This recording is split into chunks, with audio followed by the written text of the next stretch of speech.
علامہ نفیس احمد صدیقی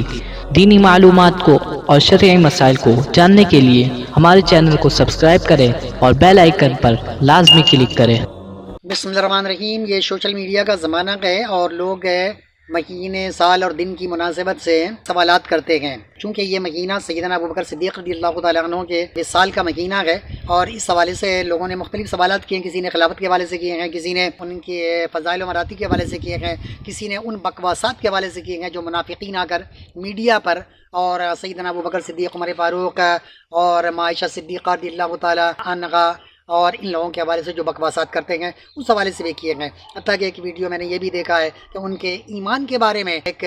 دریدہ دہن شخص مسلمان نما منافق وہ آ کر میڈیا پر بکواسات کر رہا ہے کہ ان کے ایمان کے بارے میں بھی صحیح کیا ہے، ایمان والے تھے یا نہیں تھے۔ تو ایسے لوگوں کی باتوں میں آپ نہ آئیں، یہ منافقین ہر دور میں آتے رہیں گے اور لوگوں کے اندر، مسلمانوں کے اندر گمراہی پھیلاتے رہیں گے، ان کے اندر شکوک و شبہات پیدا کرتے رہیں گے۔ تو ہم مسلمان ہونے کے ناطے ہمارے لیے قرآن و حدیث سب سے اہمیت کا حامل ہے کہ اللہ نے کیا فرمایا ان کے بارے میں، یا رسول پاک نے ان کے بارے میں کیا فرمایا ہے۔ تو آئیے میں سورہ توبہ کی ایک آیت ہے، آیت نمبر 40، اس میں اللہ تعالیٰ نے سیدنا ابوبکر صدیق رضی اللہ تعالیٰ عنہ کے حوالے سے جو کچھ کہا ہے میں وہ آپ کے سامنے پیش کرتا ہوں۔ صرف ترجمہ آپ کے سامنے پیش کرتا ہوں کہ اگر تم آپ صلی اللہ علیہ وآلہ وسلم کی مدد نہ کرو تو بے شک اللہ تعالیٰ نے ان کی مدد فرمائی جب کافروں کی شرارت سے انہیں باہر تشریف لے جانا پڑا، صرف دو جان سے۔ دو جان کون ہے؟ ایک ہمارے پیارے نبی ہیں اور دوسرے سیدنا ابوبکر صدیق رضی اللہ تعالیٰ عنہ ہیں، اس میں کسی کا کوئی اختلاف نہیں ہے۔ جب وہ دونوں غار میں تھے، جب اپنے ساتھی کو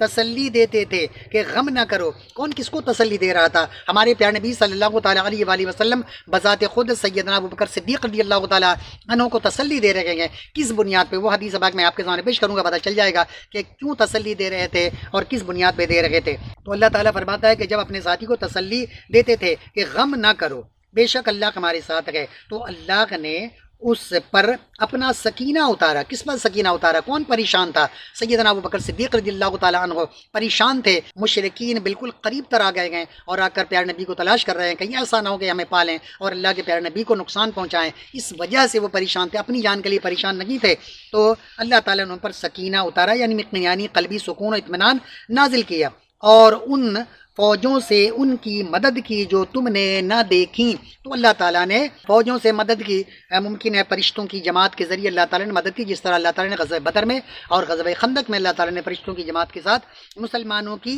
مدد کی۔ تو اس میں اللہ تعالیٰ نے سیدنا ابوبکر صدیق رضی اللہ تعالیٰ عنہ کا رسول پاک کے ساتھ ذکر فرمایا ہے۔ اندازہ لگائیں کہ اگر کوئی ان کے بارے میں یہ کہے کہ وہ مسلمان تھے یا نہیں، تو بتائیں کہ وہ گویا لعنتی مردود کہ جو اس طرح کے بکواسات کر رہا ہوگا، جس کو اللہ تعالیٰ رسول پاک کا ساتھی کہیں، مصاحب کہیں، اور ان کے بارے میں کوئی ایمان کے بارے میں شکوک و شبہات پیدا کرے، وہ کوئی مسلمان نہیں ہو سکتا۔ اسی طرح آپ آئیں کہ سیدنا ابوبکر صدیق رضی اللہ تعالیٰ عنہ جو پریشان تھے، ان کی پریشانی کی وجہ کیا تھی؟ آپ فرماتے ہیں بخاری شریف حدیث نمبر 3653، مسلم شریف حدیث نمبر 6169 میں ہے کہ سیدنا ابوبکر صدیق رضی اللہ تعالیٰ عنہ فرماتے ہیں کہ جب ہم غار ثور میں چھپے تھے تو میں نے رسول اللہ صلی اللہ تعالیٰ علیہ وآلہ وسلم سے عرض کیا کہ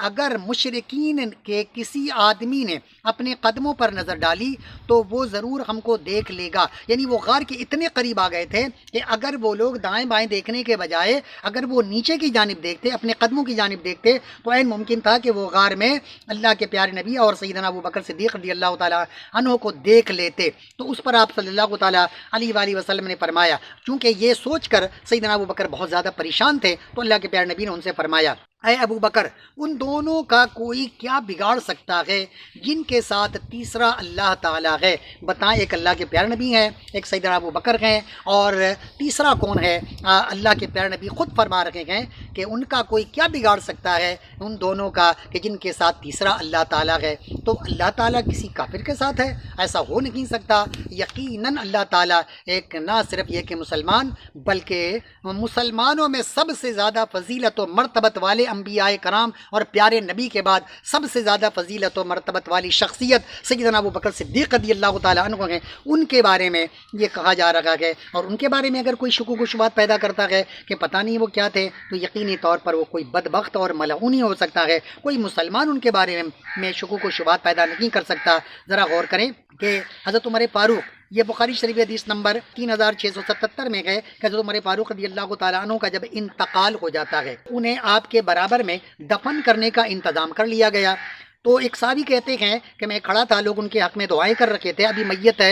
رکھی ہوئی تھی، لوگ دعائیں کر رہے تھے، تو کسی شخص نے آ کر اس صحابی کے کاندھے پر ہاتھ رکھا یا ان کے پیچھے کھڑے ہو کر انہوں نے سیدنا عمر فاروق رضی اللہ تعالیٰ عنہ کو مخاطب کر کے فرمایا کہ اللہ آپ پر رحم کرے، مجھے تو یہی امید تھی کہ اللہ تعالیٰ آپ کو اپنے دونوں ساتھیوں یعنی رسول اللہ صلی اللہ تعالیٰ علیہ وآلہ وسلم اور سیدنا ابو بکر صدیق رضی اللہ تعالیٰ عنہ کے ساتھ دفن کرائے گا، اپنے دونوں ساتھیوں اللہ تعالیٰ دفن کرائے گا۔ کس کے ساتھ کرائے گا؟ ایک ہمارے پیارے نبی ہیں، دوسرے سیدنا ابو بکر صدیق رضی اللہ تعالیٰ عنہ ہیں، اور یہ کون بیان کر رہا ہے؟ سیدنا علی المرتضیٰ رضی اللہ تعالیٰ عنہ بیان کر رکھے ہیں کہ مجھے یقین تھا کہ امید تھی کہ اللہ تعالیٰ آپ کو اپنے دونوں ساتھیوں کے ساتھ یعنی رسول اللہ اور سیدنا ابو بکر صدیق رضی اللہ تعالیٰ عنہ کے ساتھ دفن کرائے گا، اور میں اکثر رسول اللہ صلی اللہ تعالیٰ علیہ وآلہ وسلم کو یوں فرماتے ہوئے سنا کرتا تھا، کیا سنا کرتا تھا؟ کہ میں ابو بکر اور عمر تھے، میں نے اور ابو بکر نے وہ عمر نے یہ کام کیا، میں ابو بکر وہ عمر گئے، اس لیے مجھے یہی امید تھی کہ اللہ تعالیٰ آپ کو انہی دونوں بزرگوں کے ساتھ رکھے گا۔ تو علی رضی اللہ تعالیٰ عنہ جن کو بزرگ کہہ رکھے ہیں، رسول پاک کے مصائب ہیں، ان کے ساتھ انہی کے ساتھ دفن ہیں، اور اس کے باوجود اگر کوئی ان کے بارے میں اسلام کے بارے میں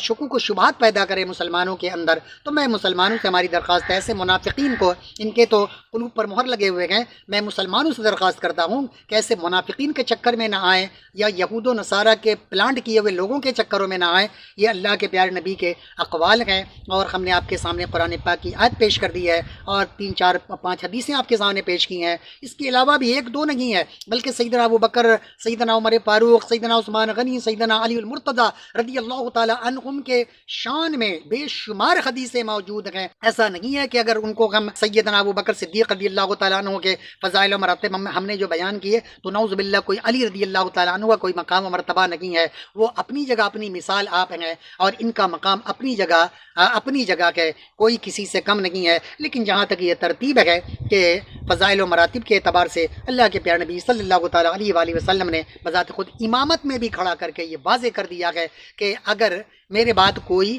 ہمارے اس قوم کے اس امت کے کوئی امام ہونے کا اہل ہے پہلی فرصت میں، تو وہ سیدنا ابو بکر صدیق رضی اللہ تعالیٰ عنہ ہیں۔ میرے بزرگ اور دوستو، اس لیے آپ لوگ یہود و نصارہ کے پلانٹ لوگوں کے چکروں میں یا منافقین کے چکر میں یا کسی منافق کے چکر میں نہ آئیں، بلکہ یہ قرآن و حدیث جو حوالے ہم نے دیے ہیں، ویڈیو آپ دیکھیں اور دیکھ کر ان حوالوں پہ جائیں اور جا کر خود اپنی نظروں سے دیکھیں، پڑھیں اور پڑھ کر اپنے ایمان کو تازہ کریں تاکہ ایسے منافقین سے بچ سکیں۔ اللہ تعالی ہم تماموں کو ایسے لوگوں سے محفوظ و مامون رکھے۔ وما علینا الا البلاغ۔ طلب العلم فریضۃ علی کل مسلم، علم کا حاصل کرنا ہر مسلمان مرد عورت پر فرض ہے۔